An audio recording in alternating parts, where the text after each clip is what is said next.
dia, professores, bom dia, colegas. Espero que todos estejam bem e nesse mundo que estamos com saúde. Eu sou Mário, gestor do Conviva. O Conviva trabalha com a proteção escolar e também com a melhoria da convivência. Então, a gente está muito feliz de estar junto com vocês e para falar de um tema muito importante, né, que é a violência e o abuso sexual infantil. Nós estamos relançando aí o trabalho feito lindamente, né, pelo Conviva em gestões passadas, e a gente agradece muito, né, esse relançamento, principalmente nesse momento de pandemia. Nós vamos falar exatamente da questão que parece que não, mas que nos prendeu em casa, né? Nós, quando colocamos nossos alunos, nossos estudantes em casa, também colocamos ele numa situação que pode acontecer, né? Isso, lógico, não vamos falar que é regra, mas isso pode acontecer. E a gente colocou os alunos também perto de seus algozes, ainda mais nesse tempo de tensão. Por alguma tensão, isso pode vir a causar, sim, violência e abuso sexual infantil. E é um tema que não dá para ser ignorado pela escola. A escola também é uma área de proteção deste estudante, tá bom? Então, trago para vocês aqui uma pessoa da equipe do Conviva que vai falar especificamente desse assunto. Ilana, Henrique, bem-vinda. Se apresente aqui para o pessoal. Olá, pessoal, bom dia, tudo bem com vocês? Espero que estejam todos bem e com saúde. Como o Mário falou, faço parte da equipe Conviva, meu nome é Ilana, também sou professora da rede. Estou aqui, então, hoje para contribuir com algumas reflexões a respeito dessa questão da rede protetiva e o papel tanto da escola quanto do professor no combate ao abuso e exploração infantil, a sexual infantil. Mário. Bom, vamos lá, vamos começar então com os nossos slides, por favor. Vou chamar aqui o produtor. Então, o Conviva vai falar exatamente, nós vamos, né, falar da Escola contra o Abuso Sexual Infantil, guia orientação aos profissionais de ensino. Lógico que este material é uma construção, por isso que nós estamos reeditando. Lembro, ele foi já produzido, é uma segunda edição, e isso está em constante construção. Nós temos que lembrar que tudo é feito em cima de pesquisas, de dados, e a gente vai acompanhar essas alterações e vamos sempre estar reeditando, revendo. Esse material é uma parceria da Secretaria da Educação com a Secretaria da Segurança Pública. A gente não pode deixar de constar que a Secretaria da Segurança Pública foi fundamental na composição desse material. Então, voltemos ao slide, por favor. Nós vamos, primeiro, identificar, acolher e não se omitir, né? É importante que a gente não se omita dessa questão, até para não gerar aquela sensação de cumplicidade, né? A gente tem que lembrar que a violência e o abuso sexual infantil, quando se dá, na sua grande parte, em casa, os pais, né, depois vocês... Pode ser que tenha aquela violência silenciosa, né? Aquela questão da proteção do agressor, né? Não vou falar para a família para não expor o que está acontecendo, né? E a gente tende a achar que a vítima é a culpada, né? Então, essa questão é muito séria e precisa ser muito bem esclarecida. Então, não se omitir é muito importante, tá? Porém, com toda a cautela, também não quer dizer que qualquer sinal, isso de fato está acontecendo. Então, nós temos que entender o processo e como isso vai estar repercutindo na vida da criança, da criança e do adolescente, então, do nosso estudante. Vamos lá, o próximo slide, por favor. Então, todos os dias, centenas de crianças e adolescentes são vítimas disso, né? Essa realidade parece que não, mas nos assola profundamente, e são danos que causam para o resto da vida. A gente entende e trabalha, quem trabalha aí com psicologia ou quem entende de psicologia sabe quanto é tenebroso os efeitos do abuso sexual infantil, né? São anos e anos para se cuidar disso, para se entender e se cuidar, né? Não se colocar como a vítima tende a se autoagredir por isso, a se culpar por isso, e aí, ou então culpar o outro por não ter sido cuidado. Então, é sempre muito importante que nós, ao ouvir esse depoimento, nós tenhamos empatia. A primeira coisa, empatia. Mas eu não passei por isso. A empatia sempre nos põe no lugar do outro. Então, ouvir a criança e ouvir o adolescente, ouvir a vítima é importante. Lembre-se, ouvir sem juízo. Tá? Por algum motivo, o agressor também tem a sua questão e não quer dizer que você vai defendê-lo. E também não quer dizer que você vai omitir o que está acontecendo. Tá? Qualquer denúncia nessa situação é muito delicado. A gente tem que colocar isso como maneira delicada. Ilana, desculpa se eu estiver falando muito, tá bom? Próximo slide, por favor. Então, os objetivos. Nós vamos apresentar essa nova versão do documento, nós vamos aprender e tentar aprender a identificar. Por que eu falo tentar? Porque para identificar são dados muito sutis e não é tão próximo e fácil de se reconhecer. Né? Não é tão evidente, é essa a palavra certa, evidência ao se reconhecer. Então, é importante que a gente identifique e que a gente tenha uma articulação com a rede protetiva, né? E para o acompanhamento intersetorial. O que é esse intersetorial? Como foi feito esse material? Foi feito intersetorial, o setor da educação com o setor da segurança pública. E nós talvez tenhamos que aí acionar o setor da rede protetiva, a questão da saúde, inclusive saúde mental, posteriormente. Primeiro a gente vai salvar, eu costumo brincar com o pessoal, a gente sempre primeiro tem que se ocupar com o corpo. Por que o corpo tem que ser preservado? Esse estudante ele está sendo violado no seu corpo. Então, a gente primeiro tem que buscar a rede protetiva para que esse corpo, que esse estudante esteja salvo. Né? Depois, sim, vamos cuidar das questões psicológicas e de saúde mental. Próximo slide, por favor.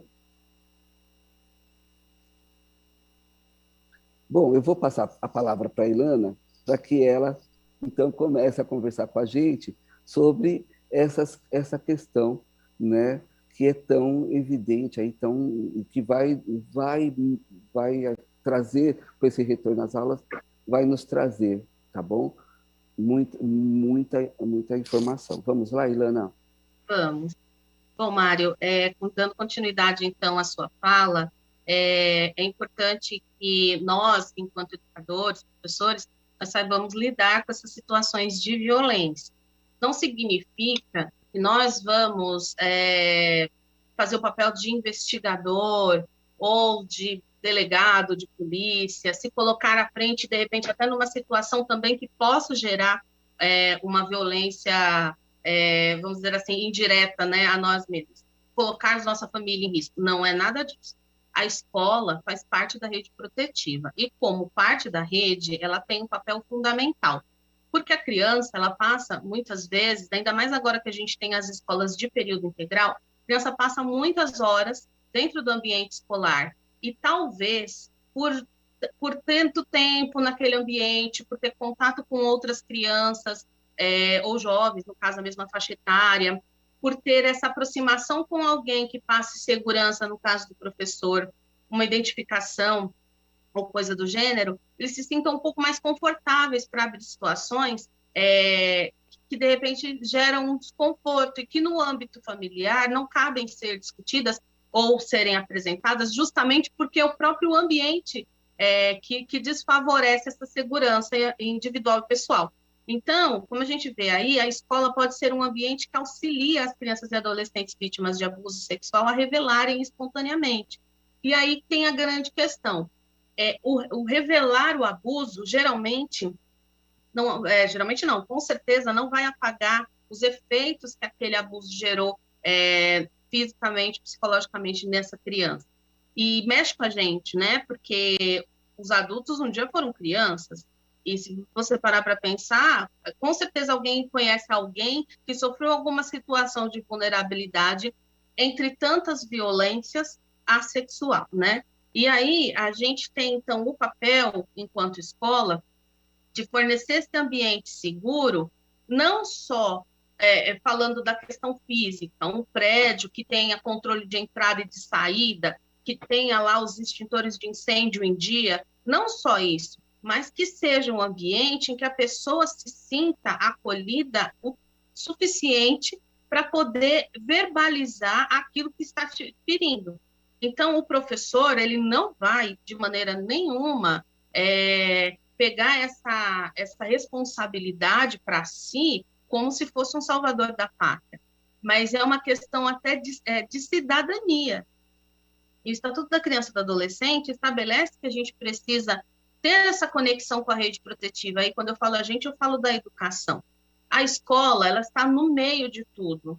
Então, é a escola que tem condições de solicitar um apoio da saúde, por exemplo, para um estudante que está sofrendo com algum tipo de problema. E a gente fala assim, não é simplesmente fazer um encaminhamento, é entender o que está acontecendo com esse estudante e promover desdobramentos de ações pedagógicas em que ele se sinta acolhido. Muitas vezes não tem a ver com forma e conteúdo, não tem a ver com o currículo, mas tem a ver com a ação humanitária que está sendo proposta, né? Então, isso que a gente está trazendo aqui hoje não é uma novidade. Esse documento, como o Mário falou, ele foi reeditado com algumas alterações, principalmente porque, né, quando foi escrito, nós vivíamos num mundo que não volta mais. A gente está, como eu gosto de brincar, eu sou de humanas também, a gente está vivendo aquela barrinha da linha do tempo, né? Que a gente via nos livros, e agora a gente está vivendo uma mudança aí de paradigmas. Então, pelas mudanças constantes na sociedade, dos grupos e as visões, como as pessoas viam antes e como as pessoas veem hoje a questão da segurança e da proteção dentro da escola, é importante que nós saibamos como é que a gente tem que agir para a gente se proteger também, porque o professor também é vítima, é claro, não nesse sentido aqui, né, do abuso sexual infantil, até porque é adulto, mas porque nós temos crianças em casa, a gente tem vizinho que tem filho, como é que a gente pode ajudar para transformar esses ambientes para além ainda da escola, né? Faz parte da nossa cidadania, a gente entender como é que funciona isso. Então, pode passar para o próximo slide. Então, quando a gente observa a questão do o que o profissional da educação pode fazer em relação a uma criança ou um jovem ou um adolescente que sofre abuso sexual, né? Promover esse acolhimento e tentar entender essa situação para saber o que você pode fazer realmente. Então, eu vou pegar essa criança, vou enfiar no meu carro e vou levar para uma delegacia? Não. Eu vou entrar em contato diretamente com o conselho tutelar e solicitar um apoio? Não. Por quê? Porque dentro da escola não é o professor que se coloca à frente dessas situações, porém, muitas vezes é a partir do professor que essas situações vêm à tona. E aí a gente está falando de todos os tipos de violências e vulnerabilidades, tá? A gente tem tipos e expressões da violência diferentes. A gente tem a física, que pode ser sexual, a gente tem a física, que pode ser uma questão sei lá, de violência mesmo gratuita, espancamento, enfim, tortura. A gente pode ter a questão da violência verbal, enfim, a gente tem várias expressões da violência. Então, precisamos entender quais são os sinais que os estudantes trazem para a gente saber lidar com o que está acontecendo e entender melhor nosso papel dentro disso tudo. Pode passar para o próximo. Então, como que a gente faz para entender essa dinâmica, né? Na cartilha, a cartilha está disponível no site do Conviva, vocês podem entrar lá, que vai ter o material disponível. ele está na parte de ações integradas e vai lá ter justamente esse tópico, tá? A questão da violência e o abuso sexual infantil. Aí lá tem essa cartilha, então tem o passo a passo, mas eu vou, assim, trazer de uma forma resumida, né? O que a gente pode fazer para se proteger, mas a princípio, né, e mais importante, proteger essa criança e esse adolescente. Então, é observar, ter aquele olhar atento aos sinais. Mas que sinais são esses? A mudança de comportamento, como é que a criança interage no grupo, se ela, de repente, fica mais retraída, se ela é muito expansiva, se ela fica muito expansiva, sexualizada, e não é compatível essa atitude com a faixa etária que ela tem, aliás, que ela está. Se, de repente, o comportamento dela em relação aos estudos muda demais, a questão do sono, da alimentação, da fome, se ela emagrece, se ela engorda, se ela começa a praticar certos atos autoinfligidos, no caso, cortes, começa a arrancar a raiz do cabelo, enfim, alguma manifestação que não esteja compatível com como ela era antes de você perceber que teve essa mudança. Porque às vezes a coisa só aumenta, já tem lá um determinado comportamento e aquilo só vai aumentando. Então, além de conseguir observar com cautela, sem juízo de valor, que foi o que o Mário falou, que é muito importante, é a questão da criação de vínculos. E aí a gente sempre aqui no Conviva bate na tecla. Criar vínculos não tem a ver com sair dando risada para todo mundo, sair fazendo piada, sendo o professorzinho legal. Não é isso. Criar vínculos está ligado em fornecer um ambiente, você o ambiente, entenda assim, um ambiente seguro, de confiança e respeito mútuo. Então, a gente sabe, para quem esteve lá na sala de aula, que nem todo estudante é aberto a esse tipo de vinculação com o seu professor. E a gente também não pode forçar a barra, mas é se colocar numa posição empática, também como o Mário falou, mas principalmente entender que ali o adulto é você. E sendo você o adulto, como é que você pode filtrar essas informações que estão chegando, sendo elas veladas, e você identificando por observação, quanto expressas mesmo, vem e verbaliza. Minha experiência no ensino médio, e principalmente no terceiro ano do ensino médio, né, foi de escutar coisas muito pesadas, verbalizadas livremente pelos estudantes, e muitas vezes os alunos não tinham noção de que aquilo era abuso. Como é que você faz? Você vai chamar atenção? Você vai acolher? Você vai escutar e vai passar para a coordenação pedagógica? O que você vai fazer?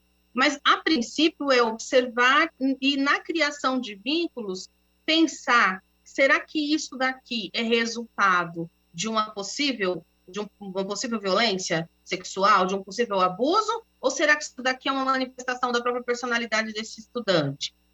E aí, na sequência, começar a fazer um histórico desse estudante. Aí vem a grande questão. Poxa, mas vou fazer um histórico? Sim, porque, entre tantas coisas, a gente observa que não existe uma cultura nossa em fazer registro desse tipo de situação. A gente geralmente tem um registro do aluno que comete vandalismo, do aluno extremamente agressivo, que briga na escola, o que é muito ofensivo, o que maltrata o professor, o que dá trabalho, o que dorme, o que não quer entrar na sala, que faz andança na escola inteira. Mas a gente não tem o costume de retratar aspectos como esses, que você não precisa ser psicólogo para conseguir enxergar. E como a gente não trabalha com turmas, não nos anos finais de ensino médio, pelo menos, com um professor só a maior parte do tempo, é muito mais fácil você ali na hora da ATPC trocar essas figurinhas com os seus pares e perceber que o que você observa, de repente, é o que o outro está observando também. E aí sim chamar a atenção da gestão escolar para que esse apoio seja, de repente, né, seja evidenciado para esse estudante, diga, olha, nós estamos aqui, independente do que esteja acontecendo, estamos né, à sua disposição, para que ele se sinta à vontade em falar. Mas se ele não falar, até que ponto a gente vai se calar também? Aí a gente já vai chegar nessa parte. Então, fazer esse registro depende muito, aqui vai ter a sugestão mais para frente, de fazer no próprio diário de classe.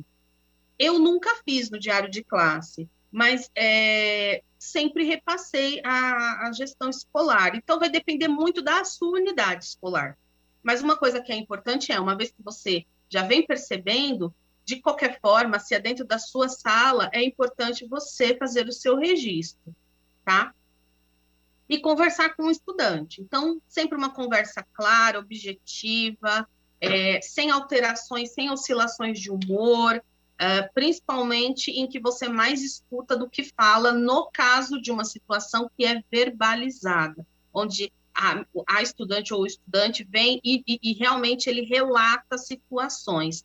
E se você não se sentir confortável para escutá-lo, em algum momento da fala, você para e fala, olha, eu acho que esse caso é melhor a gente... É muito mais do que apenas um desabafo. E fazer com que ele entenda que esse desabafo é um começo de alguma coisa que pode ser muito maior. E aí, de novo, falando sobre a questão de fazer uma denúncia, isso daí muda a vida de uma família, né? Se for dentro de casa. Rompe-se laços, pessoas vão ter a vida totalmente modificada por conta disso, seja porque realmente está acontecendo, seja porque há uma suspeita, às vezes existem situações que precisam ser averiguadas e não somos nós que vamos fazer isso. É um caso de polícia. E por ser um caso de polícia, pode desmantelar uma família. Então, são situações e situações que a gente precisa dosar. Claro, sempre observando a nossa situação, onde nós estamos e a comunidade que a gente interage, porque ninguém vai se colocar na linha de frente, né, para ser alvo de uma represália. Lógico que não é essa a intenção. Pode passar, por favor. Então, aqui, a gente vai falar sobre os passos, eu já adiantei algumas coisas. Mário, você quer comentar algo em relação ao que eu falei? Eu posso seguir?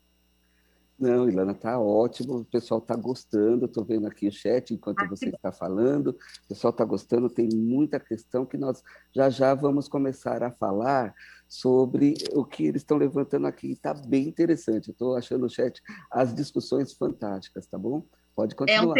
É um tema espinhoso, mas extremamente necessário, né? E urgente esse material, para esse dia. Sim, muito pois é, e esse material, ele vem como um apoio à prática em sala de aula.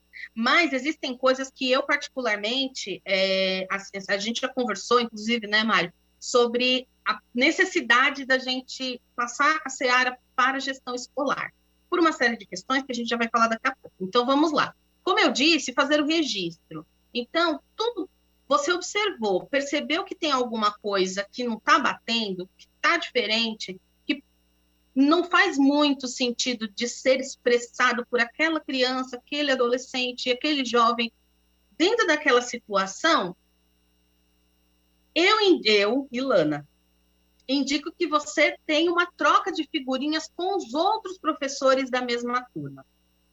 De repente, o estudante, ele já é antigo na escola. A gente tem muito disso, né? Entra pequenininho e sai um cavalão. Então, a gente conhece o nosso público, né? Então, de repente, observa, analisa e vai atrás, lógico, discretamente, com aquele seu professor colega que você tem mais intimidade, que você sabe que isso não vai se... Porque a gente tem todo tipo de pessoa dentro da escola.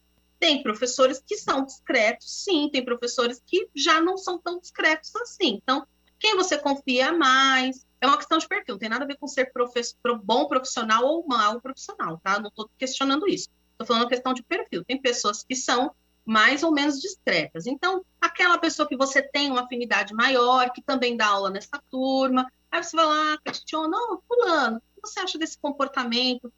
Você percebeu alguma coisa? Aí a pessoa vai verbalizar. Se sim, vão investigando entre os pares, entre os professores, percebendo que realmente é uma dinâmica que vem acontecendo, não só na sua sala, aí você faz o seu registro. Se na sua escola o livrinho, aquele livrinho de ocorrência existir, e essa for a forma como a escola considera melhor o registro, tudo bem, mas lembrando que o que está ali escrito deve ser considerado sigiloso, né? E principalmente não deve ser motivo de discussão nas rodas, no caso, por exemplo, na TPC. Aí volto ao exemplo que eu dei. No momento da TPC, é o momento em que você está entre os pares. Há uma possibilidade de um diálogo, lógico que há, mas, é claro, mantendo essa questão do respeito, não vai ficar aquela coisa discutindo, né? Enfim, acontece, gente. Eu estou na sala de aula todo dia, eu sei o que acontece, gente, né? Verdade seja dita. Às vezes, quando abre aqueles minutos para a gente discutir, a gente fala coisas que fogem ao que está sendo proposto. Então, assim, a gente vai ter esse momento, mas tem que entender que esse momento seria realmente para detectar se o que você está observando realmente bate com o que os outros estão vendo. É uma forma de confirmar. Segundo passo, além de fazer esse registro do jeito que a sua unidade escolar vai dizer que é o melhor, tá? Esse aqui é um dos jeitos, é uma sugestão, tá? De anotar no diário de classe. Só que se você anota no diário e morre aí, você só tomou nota. A ideia é você anota no diário e passa para a gestão. Ou você passa para a gestão diretamente, a gestão faz a coleta desses dados num livro, num caderno, numa ficha do estudante. De alguma forma, isso tem que ficar registrado. É isso que eu quero dizer, tá? A partir da verbalização do professor. Segundo passo, modo discreto, oferece a esse estudante uma possibilidade de conversa. Aí a gente cai de novo naquela questão. O aluno, o estudante, ele dá abertura para que os professores tenham essa abordagem? Se sim, é ótimo. Mas e se não? Hoje, as escolas contam com um professor que tem um papel fundamental na questão da convivência, que é o POC, que é o professor orientador de convivência, né? Então, a grande maioria dos POCs eram os professores mediadores até o ano passado. Então, eles já viram esse material, inclusive, na outra edição, e tiveram formação específica feita pela secretaria para saber fazer escutatória. Então, eu sugiro que, depois de observar, anotar, passar o caso para esse POC quando houver POC na sua escola. Se não tem, é o vice-diretor, tá? Mas nada impede, se você tiver mais afinidade com o coordenador pedagógico, passar a situação para ele. O importante é que alguém da gestão saiba o que está acontecendo para a gente dar continuidade, porque aqui na secretaria a gente dá apoio, mas a gente só pode dar apoio para aquilo que a gente identifica também, né? E aí, conversar de forma aberta, acolhedora, tranquila, solidária, explicar ao aluno o que será necessário, conversar com outras pessoas para que ele fique protegido. Então, deixar claro que, olha, você me contou. O que você quer que a gente faça a respeito disso que você está me trazendo? Ah, eu não quero fazer nada, mas o registro tem que ser feito. Porque se for reincidente, se acontecer de novo, Deus me livre, uma coisa mais grave, a escola não se omitiu. E entendam que a omissão ela não está ligada a fazer ou não fazer alguma coisa. Escutar já é fazer alguma coisa. Promover esse ambiente de acolhedor já é fazer alguma coisa. A denúncia é uma decorrência do que foi feito. E a gente tem que entender que, às vezes, a família é o próprio local onde as coisas acontecem, onde a violência acontece. Pode passar para o próximo. O quarto passo é, mais uma vez, observando que é uma situação que acontece no seio familiar, ou não é dentro da família, mas o estudante não se sente seguro para expor, porque, de repente, é alguém próximo, ou simplesmente porque tem vergonha, porque a sociedade cobra, enfim, várias situações, a gente precisa separar o joio do trigo e entender que não nos cabe mais. Aí é o momento onde a escola vai se munir de informações E se esse estudante, principalmente se ele for maior, quiser dar continuidade, a gente vai acionar o conselho tutelar. A gente quem? A escola. Então, a gestão escolar vai entrar em contato com a rede protetiva a partir do conselho tutelar, e o conselheiro tutelar é que vai fazer as tratativas. Inclusive, se tiver que ter um boletim de ocorrência, ele vai ser totalmente orientado pelo conselheiro tutelar, tá? Não nos cabe a fazer dessa forma. Tudo bem? Aí o quinto passo. Se os sinais identificados não forem mais observados, lançar todas as informações e os dados a respeito do ocorrido no prontuário do aluno. Então, depois que tudo aconteceu, seja o encaminhamento que tiver sido feito, de repente só acolheu e está observando. Então, o final dessa situação é tomar registro em algum documento oficial, e a gente tem aí, em paralelo, uma plataforma específica para fazer esse tipo de registro, que é a Placon, que é a nossa plataforma Conviva, que eu não sei se vocês conhecem, mas as gestões conhecem, porque eles têm que lançar todos os dias que aconteceu ou que não aconteceu ocorrência na escola, tá? E a gente tem lá uma parte destinada a esses casos específicos de violência, abuso, estupro contra menor, tá? Então, o passo a passo de uma forma bem rápida é esse. Pode passar para o próximo. E aí a gente chega, então, quais são, então, os serviços vinculados à rede protetiva no caso de algum encaminhamento? Lembrando que não é o professor que faz esse encaminhamento, é a gestão escolar. Se tiver o POC pode acionar se a direção escolar permitir, tá? Mas é sempre o diretor o responsável pelas ações. Então, a gente tem a polícia militar, cada escola tem um batalhão, uma companhia responsável pela ronda, e eles têm aí uma tratativa específica para esses casos.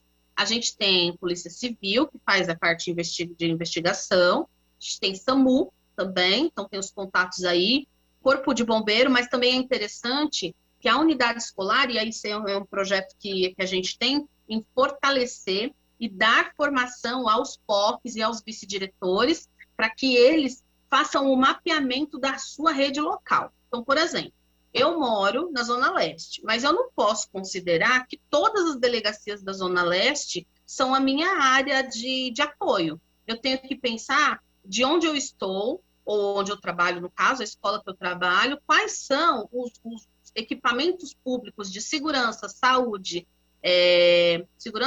justiça e social que eu posso contar. Então, além dessa rede protetiva pública, existem as ONGs, existem as instituições sem fins lucrativos, enfim, as OS, que eu posso colocar dentro da minha rede própria para um apoio para uma situação X. De repente, tem uma ONG que trabalha no acolhimento de meninas mães, na faixa etária de 12 a 15 anos. Eu posso ter essa ONG como uma parceira minha. Então, a gente quer fortalecer o trabalho dos POCs na criação dessas redes locais.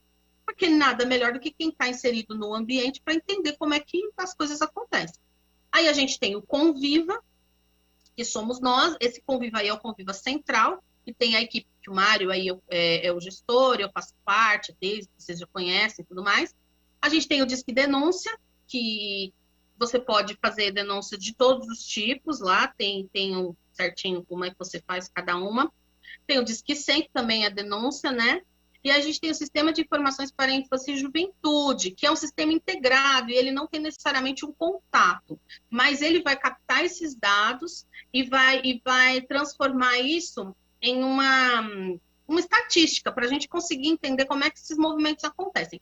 E a escola, por ter tanto contato com o estudante, a gente saber da vida deles, como onde ele mora, quem é o pai, quem é a mãe, documento, telefone, a gente sabe se eles estão agora ou não pelo centro de mídias, porque a gente tem lá um e-mail institucional. Isso favorece e gera um fluxo. E é a partir do fluxo de informação que a gente tem como pensar em políticas públicas mais assertivas e de atenção para a manutenção dos direitos dessas crianças. Aí a gente chega, então, Aí, no final da nossa apresentação, pode passar para o próximo. A gente tem aí o QR Code e com a cartilha, mas vocês podem acessar também pelo site do Conviva. Ela está disponível, para ser utilizada mesmo. Em conversa, a gente já verificou que precisamos aí já fazer mais algumas inserções na cartilha, porque existem outras questões acontecendo por conta da situação de pandemia, inclusive. Mas é isso, basicamente é isso. Desculpem aí a correria, que o tempo é curto. Mário. Ilana, muito obrigado. Eu vi aqui algumas perguntas bem interessantes, algumas posições dos nossos colegas professores, e é importante a gente colocar para vocês que a cartilha está disponível, então, no site da IFAP, tá?